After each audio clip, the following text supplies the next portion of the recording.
கிறிஸ்துவுக்குள் அருமையானவர்களே, ஆண்டவராகிய இயேசு கிறிஸ்துவின் இனிய திருப்பெயரே உங்களை நான் வாழ்த்துகிறேன். இந்த ஊடகத்தின் வழியாக இறைச்செய்தியை உங்களோடு நான் பகிர்ந்து கொள்வதில் மகிழ்ச்சி அடைகின்றேன். ஜெபம் செய்வோம். என் கண்மலையை மீட்பருமாகிய கர்த்தாவே, என் வாயின் வார்த்தைகளும் இதை கேட்டுக்கொண்டிருக்கிற ஒவ்வொரு இருதயத்தின் தியானமும் உம்முடைய சமூகத்தில் பிரதியாயிருப்பதாக. ஆமேன். கிறிஸ்துவுக்குள் அருமையானவர்களை, மீண்டுமாக நான் உங்கள் ஆண்டவராக இயேசு கிறிஸ்துவின் திருப்பெயரிலே வாழ்த்துகிறேன். குறிப்பாக பெரம்பூர் CSI தூய யோவானாலயத்தின் சார்பாக உங்களை வாழ்த்து நான் மகிழ்ச்சி அடைகிறேன். கடவுள் தாம் உங்கள் ஒவ்வொருவரையும் ஆசீர்வதித்து வழிநடத்துவாராக. குறிப்பாக இதை கேட்டுக்கொண்டிருக்கிற சிறியோர்கள் முதல் பெரியோர்கள் வரை இறைவன் எப்போதும் வழிநடத்த இறைவனை வேண்டிக் கொள்கிறேன். கர்த்தர் ஆசீர்வதித்து நம்மை வழிநடத்துவாராக. அருமையானவர்களே, நாம் அனைவரும் அறிந்தவண்ணமாக நம்முடைய தென்னிந்திய திருச்சபை முறையின்படி இன்றைக்குரிய தலைப்பாக நாம் பார்த்தோம் என்று சொன்னால், உயிர்த்தெழுந்த கிறிஸ்துவுடன் அன்றாட வாழ்வில் ஒன்றிப்பு. உயிர்த்தெழுந்த கிறிஸ்துவுடன் ஒன்றிணைத்தல் என்ற தலைப்பு நமக்கு கொடுக்கப்பட்டிருக்கிறது. இதனுடைய திருமறை பகுதிகளாக யாத்திராகமம் 40ஆம் அதிகாரம் வசனங்கள் 34 முதல் 38 வரையிலும், பிலிப்பியர் 3ஆம் அதிகாரம் வசனங்கள் 8 முதல் 16 வரையிலும், சங்கீதம் 23, லூக்கா எழுதின நற்செய்தி நூல் 24ஆம் அதிகாரம் வசனங்கள் 13 முதல் 35 வரையில் நமக்கு கொடுக்கப்பட்டிருக்கிறது. அருமையானவர்களே, இந்த நாட்களிலே நாம் ஆலயத்தில் ஒன்றாக அமர்ந்து இறைவனை வழிபட முடியாத நிலையில் இருக்கின்றோம். ஆனாலும் கடவுள் நம் உள்ளங்களிலும் இல்லங்களிலும் எப்போதும் குடிகொண்டிருக்கின்றார். கடவுள் எப்போதும் நம்மை வழிநடத்துகிறார். எப்போது நம்மோடு சிறப்பாக செயலாற்றுகின்ற நம்பிக்கையின் அடிப்படையில் நம் வாழ்க்கையின் பயணத்தை நடத்தி கொண்டிருக்கிறோம். கடவுள் தொடர்ந்து நம்மை பாதுகாத்து பராமரித்து ஆசீர்வதித்து நம்மை வழிநடத்துவாராக. அருமையானவர்களே, உயிர்த்தெழுந்த இயேசு கிறிஸ்து விடுதலை வாழ்விற்கு நேராய் வழிநடத்துகிற வல்லவர், நல்லவர் என்று நாம் பார்க்கின்றோம். இன்னல்கள், இடைவெளிகள், இடர்கள் இவைகளின் மத்தியிலும் கடவுள் இடம் மாறாமல் நம்மேல் கண் கொண்டு உடன் வருகிறவராக நாம் பார்க்கின்றோம். அவர் உடன் வருகிற உத்தமரும் உண்மையாளருமாக நாம் பார்க்கின்றோம். நமது ஆண்டவர் நம் பயணங்களில் நம்முடன் பக்கத்தில் இருக்கின்றவராக, பயணத்தில் பாதுகாப்பு தருகிறவராக, பயணத்தில் பலப்படுத்துகிறவராக நாம் பார்க்கின்றோம். அவர் உடன் வருவதால் விடுதலை வாழ்வு நிச்சயம் உண்டு. பயத்திலும் பதட்டத்திலும் இருப்பவர்களுக்கு விடுதலை வாழ்வினை கொடுக்கிறவராக பார்க்கின்றோம். உயிர்த்தெழுந்த இயேசு கிறிஸ்து பயத்தில் இருக்கின்றவர்களுக்கும் பதட்டத்தில் இருக்கின்றவர்களுக்கும் விடுதலை வாழ்வையும் மன நிறைவையும் கொடுக்கிறதை நாம் பார்க்கின்றோம். ஆகவே இதை முன்னுரையாக வைத்து, நற்செய்தி பகுதியை அடிப்படையாக வைத்து நான் உங்களோடு 3 தலைப்பின் கீழாக அருளுரையாற்ற ஆசிக்கின்றேன். முதல் தலைப்பாக, உயிர்த்தெழுந்தவர் உடன் வருகிறார்.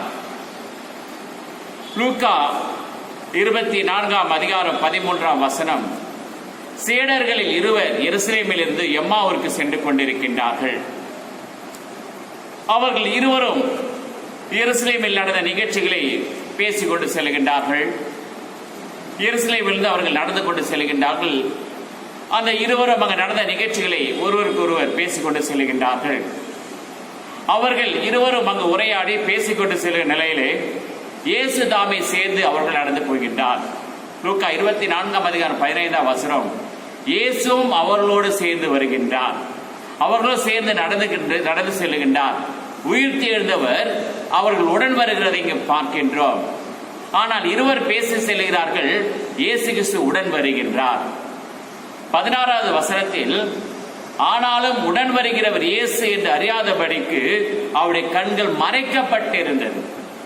அவருடைய பயணத்தில் அவர்கள் பேசிக்கொண்டு செல்கிற நிலைய நேரத்திலே இயேசு கிறிஸ்து உடன் வருகிறார். ஆனால் இயேசு என்று அவர்கள் அறிய முடியாதவர்கள் கண்கள் மறைக்கப்பட்டிருந்தது. பயணத்தில் உடன் வருகிறவரை அவர்கள் அறிய முடியவில்லை. ஆனால் ஒருவர் உடன் வருகிறதாக அவர்களுக்கு தெரிகிறது, தென்படுகிறது. ஆனால் உடன் வருகிறவர் உயிர் தேர்ந்தவர் என்று அவர்கள் அறிய முடியாத நிலையில் இருக்கின்றார்கள். 17ஆம் வசனம் அழகாய் சுட்டிக்காட்டப்படுகின்றன. இயேசு அவர்களை நோக்கி, நீங்கள் துக்கம் உள்ளவர்களாய் ஒருவருக்கொருவர் சொல்லிக் கொடுக்கிறது என்ன காரியம் என்று அவர்களை கேட்கிறார். கடவுள் அவரை பார்த்து கேட்கின்றார். உயிர் தேர்ந்தவர் உடன் வருகின்ற செய்தியாக அவர் கேட்கின்ற காரியம் என்ன என்று சொன்னால், நீங்கள் துக்கம் உள்ளவர்களாய் ஒருவருக்கொருவர் சொல்லிக் கொடுக்கிற காரியம் என்ன என்று கேட்கின்றார். கடவுள் எப்படியெல்லாம் காட்சியளிக்க என்று சொன்னால், துக்கம் உள்ளவர்கள் மத்தியிலும், பாடுகள் அனுபவிக்கிற மத்தியிலும், வேதனைகள் அனுபவிக்கிற மத்தியிலும் கடவுள் தம்மை அடையாளப்படுத்துகிறார். அவர் உடன் இருக்கின்றார். உடன் வருகிறவராக பார்க்கின்றோம். இயேசு கேட்கின்றார், நீ ஏன் துக்கமுகமா இருக்கிறீங்க, என்ன ஆச்சு, ஏதாச்சு என்று அவர் கேட்கின்றார். ஒருவருக்கொரு சொல்லிக்கிறது அவர்கள் அறிய என்று கேட்கின்ற நிகழ்ச்சி தான் வசனம் சுட்டி காட்டப்படுகிறது. 18ஆம் வசனத்தில் கிளையோப்பா என்பவர் இயேசுவிடம், எருசலேமில் நடந்தவர் அறியாதபடி நீர் என்ன அந்நியரோ என்று கேட்கின்றார். பேசும்போது கூட இயேசு பேசுகிறார் என்று அவர்கள் அறியவில்லை. ஆனால் யாரோ ஒருவர் பேசுகிறார் என்று மட்டும் அவர்கள் உணர்கின்றார்கள். கிளையோப்பா என்பவர் கேட்கின்றார், எருசலேமில் நடந்தவர்கள் அறியாதபடிக்கு நீ என்ன அந்நியரோ? ஆண்டவரை பார்த்து அவர் கேட்கிறார், ஏன் அந்நியரோ என்று கேட்கின்றார். உனக்கு தெரியாதா என்று கேட்கின்றார். எருசலேமில் இவ்வளவு நிகழ்ச்சிகள் நடந்திருக்கிறது. அந்த ஊர் மக்கள் எல்லாம், அந்த பகுதி மக்கள் எல்லாம் அதை பற்றி பேசுகின்றார்களே, உமக்கு இதை பற்றி தெரியாதா என்று கிளையோப்பா அவரை பார்த்து கேட்கின்றார். வசனம் சுட்டி காட்டப்படுகிறது. 19ஆம் வசனத்தில் இயேசு அவர்களை கேட்கின்றார், என்ன நிகழ்ந்தது, என்ன நடந்தது என்று அங்கே கேட்கின்றார். அவர்கள் அவரிடம் நாசரேத் இயேசுவை பற்றி கேட்டு, அவர் கடவுளுக்கும் மக்களுக்கும் முன்பாக சொல்லிலும் செயலிலும் வல்ல இறைவாக்கினர் என்று அவர் சொல்லுகின்றார். இயேசுவை கேட்கும்போது சொல்லுகிறார்கள், அவரிடம் நாசரேத் இயேசுவை பற்றி தான் நாங்கள் பேசிட்டு வரோம். உயிர் தேர்ந்தவரிடத்திலே இவர்கள் உரையாடுகின்றார்கள். அவர்கள் சொல்லுகிற காரியம் கடவுளுக்கும் மக்களுக்கும் முன்பாக சொல்லிலும் செயலில் வல்ல இறைவாக்கினர் குறித்து நாங்கள் பேசுகிறோம். கடவுளுக்கும் மக்களுக்கும் மனுகுலத்திற்கு வாழ்வு கொடுக்க அந்த கடவுளை பற்றி நாங்கள் பேசுகின்றோம். நாசரேத் இயேசுவை குறித்து நாங்கள் பேசுகின்றோம். அங்கு நடந்த செய்திகளை பேசிக் கொண்டிருக்கிறோம். நீர் அந்நியராய் இருக்கிறீரோ என்று கேள்விப்பட்டு அதை சொல்லி இவர்களே சொல்லுகிறார்கள், அவர் எப்படிப்பட்டவர் என்று சொன்னால், கடவுளுக்கு மக்களுக்கு முன்பாக சொல்லிலும் செயலில் வல்லவர் என்ற இறைவாக்கினர் செய்தியை சொல்லுகின்றார். இயேசு இடத்தில் அதை சொல்லுகின்றார்கள். அடுத்த வசனம் பார்த்தோம் என்று சொன்னார், அவர் இஸ்ரவேலரை மீட்கப் போகிறார். அவர் சொல்கின்ற அருமையான ஒரு வார்த்தை. அவர் எப்படிப்பட்டவர் என்று சொன்னால், அவர் மீட்பராக, இரட்சகராக வருவார் என்று நாங்கள் எதிர்பார்த்திருந்தோம். ஏனென்றால் உலகத்தின் பாவங்களை சுமந்து தீர்க்கிறவர், உலகத்திற்கு மீட்பு கொடுக்க வந்தவர், வாழ்வு கொடுக்க வந்த இயேசு கிறிஸ்து. வசனம் சுட்டி காட்டப்படுகிறது, நாங்கள் எதிர்பார்த்திருந்தோம், ஆனால் அவரை சிலுவையில் அறைந்து விட்டார்கள். மனுக்குலத்திற்கு வாழ்வு கொடுக்க வந்தவரை மாய்த்து விட்டார்கள். அரவணைப்பு கொடுக்க வந்தவரை அழித்து விட்டார்கள். சிலுவையிலே சிதைத்து விட்டார்கள். அவரை குறித்து தான் நாங்கள் பேசிக்கொண்டு வருகிறோம். அவர் எப்படிப்பட்டவர்? சொல்லிலும் செயலிலும் வல்ல இறைவாக்கினர், மீட்பு கொடுக்க வந்த கடவுளிடம் நாங்கள் எதிர்பார்த்திருக்கின்றோம். ஆனால் அவரையோ அடித்து நொறுக்கி சிலுவையில் அறைந்து விட்டார்கள், அடக்கம் பண்ணப்பட்டு விட்டார்கள். அவரை குறித்து தான் நாங்கள் பேசிக்கொண்டு வருகின்றோம். இதை அவரிடத்திலேயே சொல்லுகிறார்கள், இயேசுவிடத்திலேயே சொல்லுகின்றார்கள். அவர் உடன் வருகிறவரிடத்திலே சொல்லிக்கொண்டே வருகின்றார்கள்.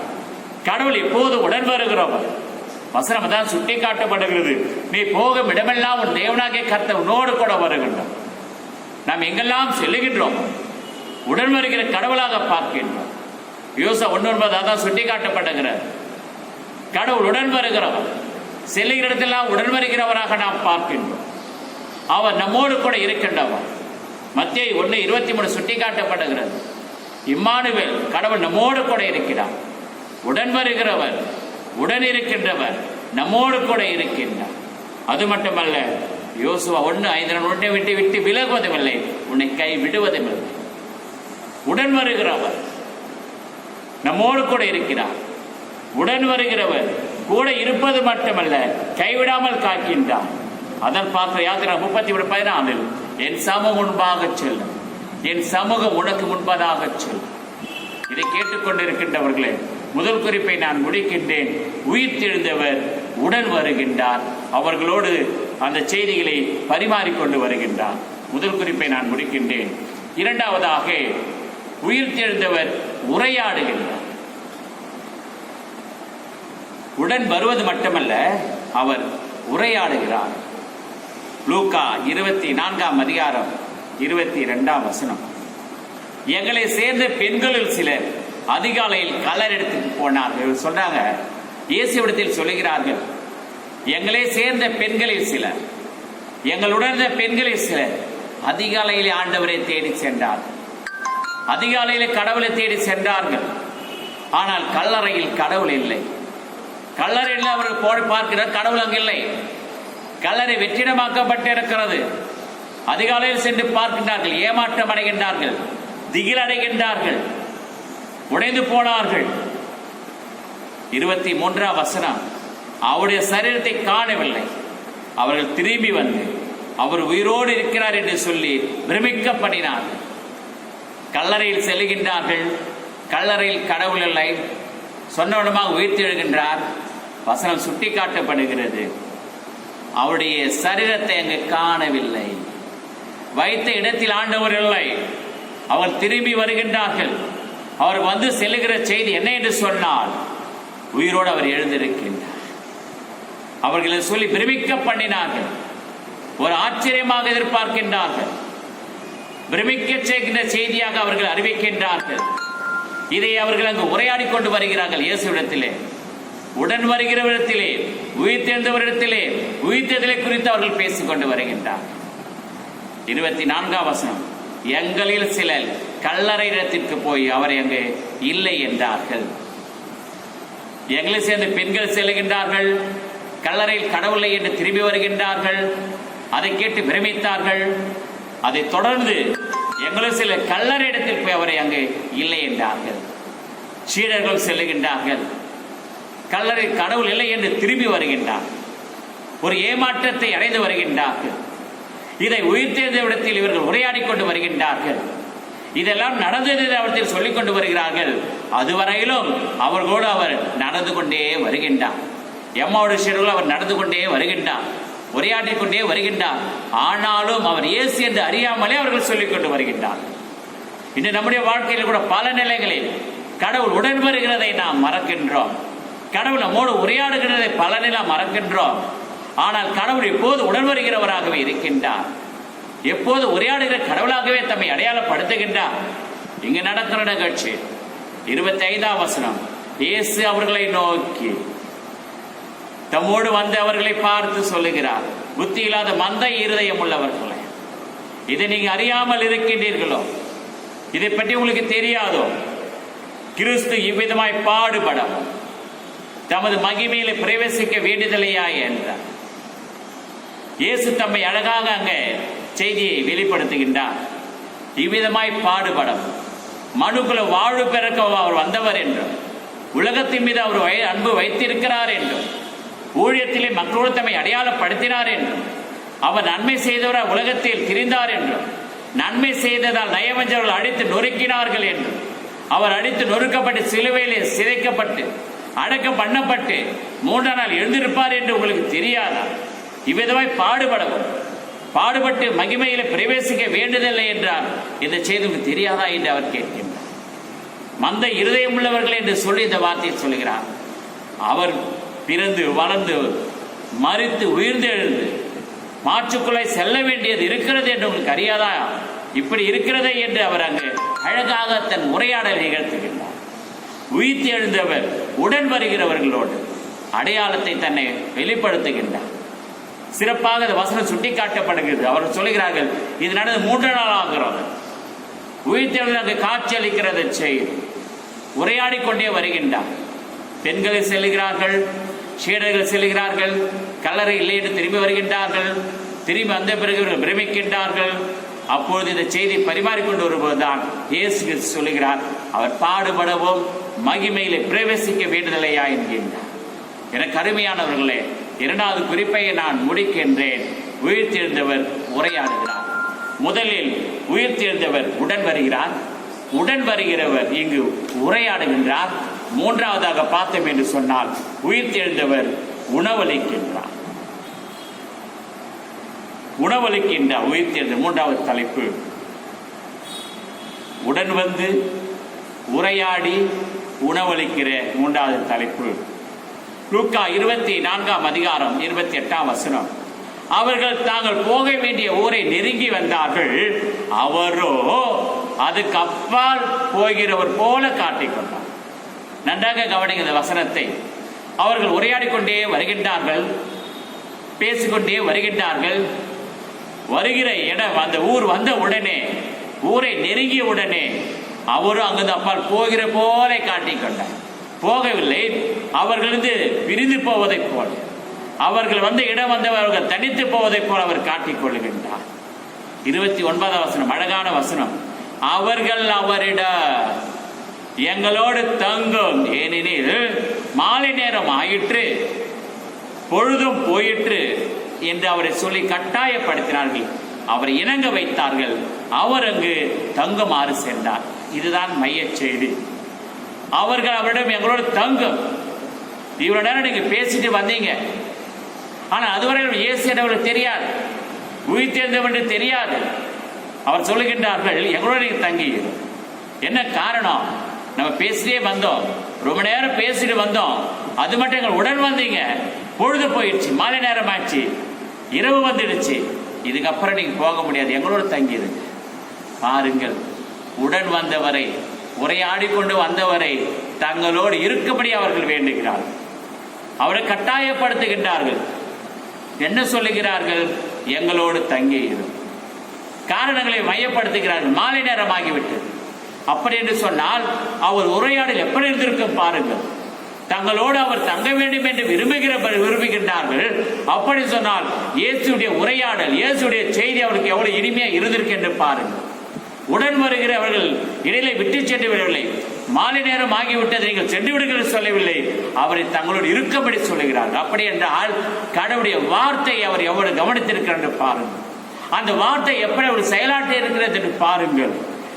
பொழுது போயிற்று, எங்களோடு தங்கி.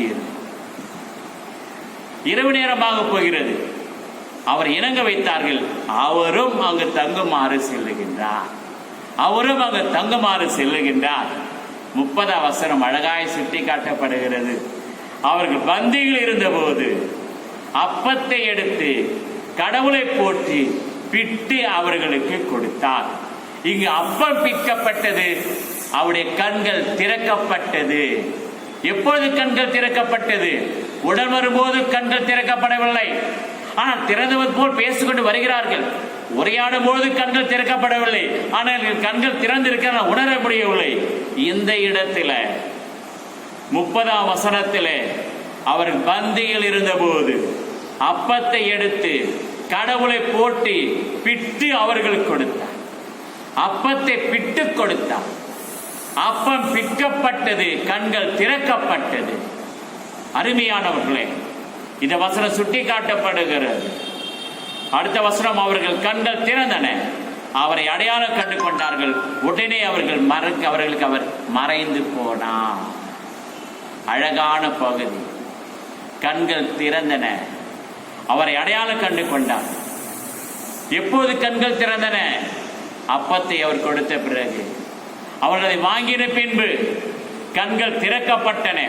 அதுவரையில் அவர்கள் பேசிக்கொண்டே வருகின்றார்கள். ஆனால் நடந்த நிகழ்ச்சியை பேசுகிறார்கள். எல்லாவற்றையும் அறிந்தவர்களாக பேசுகின்றார்கள். ஆண்டவரை அந்நியரோ என்று கேட்கின்றார்கள். அதுவரையில் அவரை இயேசு என்று அறிய முடியவில்லை. ஆனால் அப்பத்தை பிட்டு கொடுக்கும் பொழுது இயேசு என்று அவர்கள் உணர்கின்றார்கள். அவர்கள் கண்டு கொண்டார்கள். கடவுள் எப்படி வெளிப்படுத்துகிறார் என்று பாருங்கள். உடனே அவங்க மறைந்து போனார். முதலில் தோன்றும் பொழுது தெரியாதவரை போல உடன் வருகிறார். இங்கு அப்பத்தை கொடுத்து எல்லாவற்றையும் விலக்கிவிட்டு மறைந்து போகின்றார். அங்கிருந்து அவர் விலகிச் செல்லுகின்ற காட்சி. 33ஆம் வசனம், அந்நேரமே எருசலேமுக்கு திரும்பி போனார். ஆண்டவர் உண்மையாக உயிரோடு எழுப்பப்பட்டார், தோற்றமளித்தார் என்று அறிவிக்கிறார். உடனே திரும்பி போனாங்க. எந்த இடத்திலிருந்து வந்தார்களோ அதே இடத்திற்கு அவர் திரும்பி போகிறார்கள். அந்நேரமே எருசலேமுக்கு திரும்பி போனார். எருசலேமுக்கு திரும்பி போனது மட்டுமல்ல, ஆண்டவர் உண்மையாக உயிரோடு எழுந்தார், உண்மையை உரைக்கின்றார்.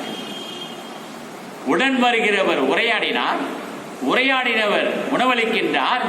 உணவளித்ததை இவர்கள் சென்று அங்கு உரையாடலாக உண்மையை அவர்கள் விவரிக்கின்றார்கள். உண்மையாக அவர் உயிர் தேர்ந்துகின்றார், அவர் அங்கு இல்லை, எங்களுக்கு தோற்றம் அளித்தார் என்று அறிவித்தார்கள். இதை கேட்டுக்கொண்டிருக்கிற எனக்கு அன்பானவர்களே, கடவுள் எப்படியெல்லாம் தோற்றம் அளிக்கிறார் என்று பாருங்கள். எப்படி பயத்தில் பதட்டத்தில் இருந்தவர்களுக்கு அவர் காட்சியளித்தார் என்று பாருங்கள்.